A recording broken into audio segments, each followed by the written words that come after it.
Bonjour. Bonjour. Alors Daniel, est-ce que vous pouvez nous parler de votre parcours?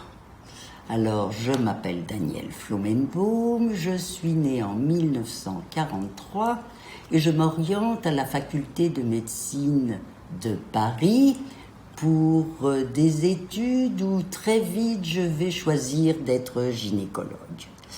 La gynécologie me transporte tout de suite dans un militantisme pour le droit des femmes et je milite au planning familial pour que ces femmes se prennent en main, qu'elles puissent prendre une contraception si ça n'est pas le moment pour elles de procréer et qu'elles puissent se demander de pouvoir découvrir leur vie de femme et leur sexualité référée au plaisir.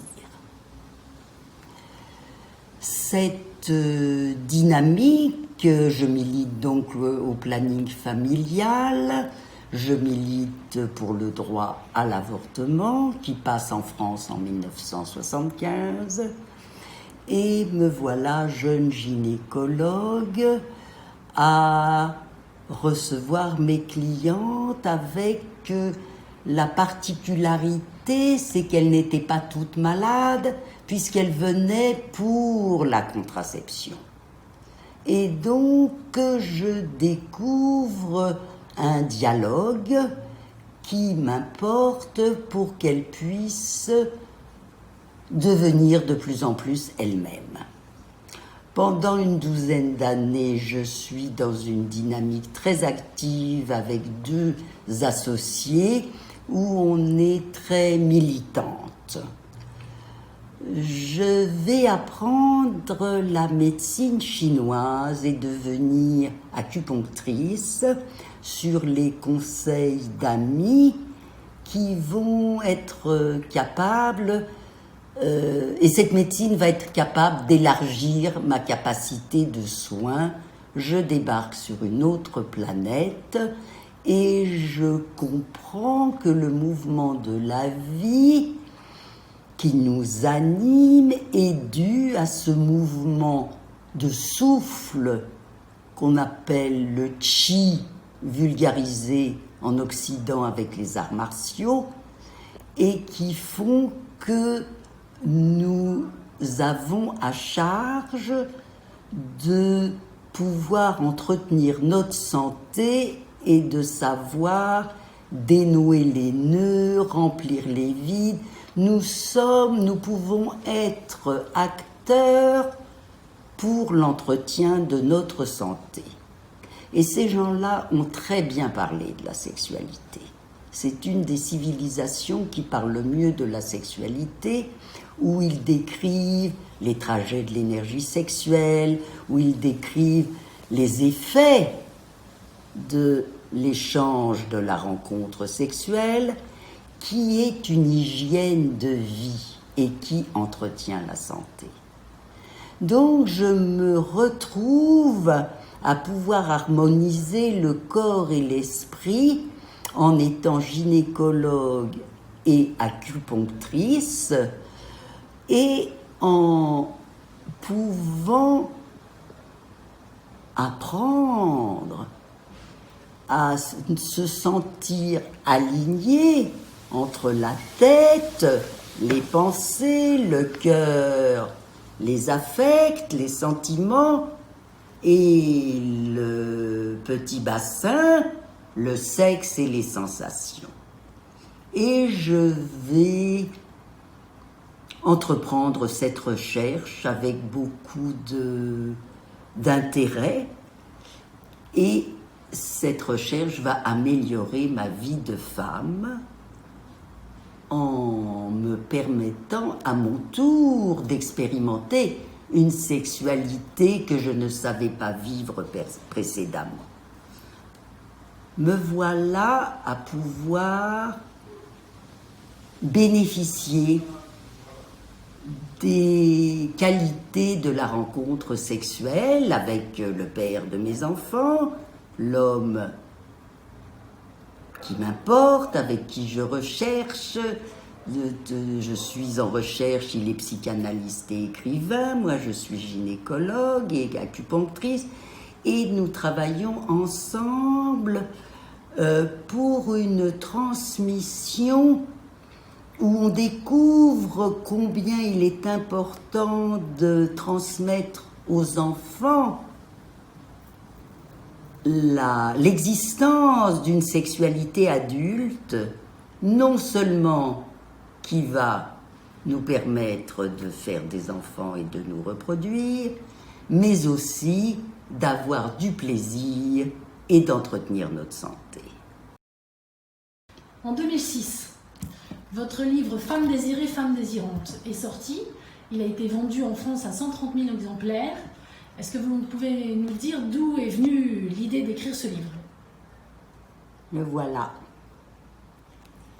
Alors ce livre est le constat de ma recherche, toujours en mouvement, où j'ai été quand même sidérée personnellement de n'avoir eu aucune transmission sur ce qu'était la sexualité féminine. Je ne savais pas que les adultes la vivaient quand j'étais enfant, et je me suis retrouvée comme une petite oie blanche complètement ignorante de tout, à avoir le droit à vivre cette sexualité et à être incapable d'être naturelle, d'avoir de l'aisance, de vivre comme j'en avais la prétention.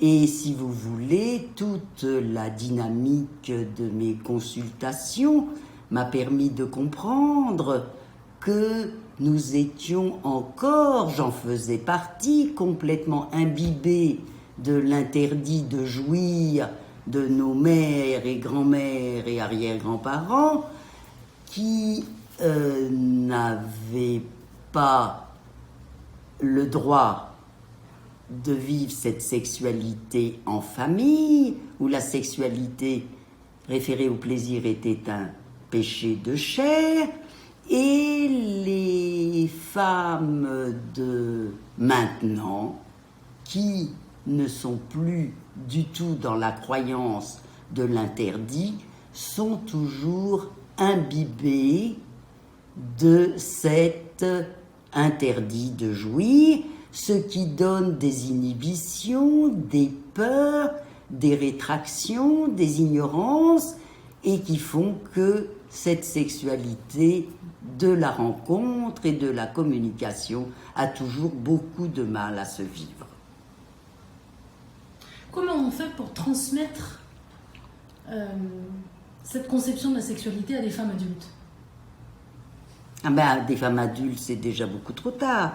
Il n'est pas encore du tout connu dans la société que cette sexualité s'origine dans les premières années de l'enfance, dans le premier cycle de construction, c'est-à-dire avant 7 ans. Il faut permettre à nos enfants, que ce soit des filles ou des garçons, de savoir dans leur enfance que plus tard, quand ils seront grands, ils auront à vivre une sexualité qui leur permettra à la fois de pouvoir se reproduire quand ce sera le bon moment pour eux et de pouvoir avoir du plaisir d'être sexués et d'en tirer les bénéfices du plaisir de la vie, de se sentir plus fort, plus vivant et donc d'être plus heureux. À partir de quel âge vous pensez que les mères peuvent parler à leurs enfants de la sexualité? Mais très vite. Ça veut dire que ces mères doivent avoir compris qu'elles devaient permettre à leurs enfants de savoir qu'ils étaient sexués et de pouvoir leur transmettre ce qui ne se voit pas. Qu'est-ce qui ne se voit pas chez une petite fille? Ce qui ne se voit pas chez une petite fille, c'est que son sexe, à elle, se prolonge à l'intérieur de son corps. Que son sexe, il est dedans.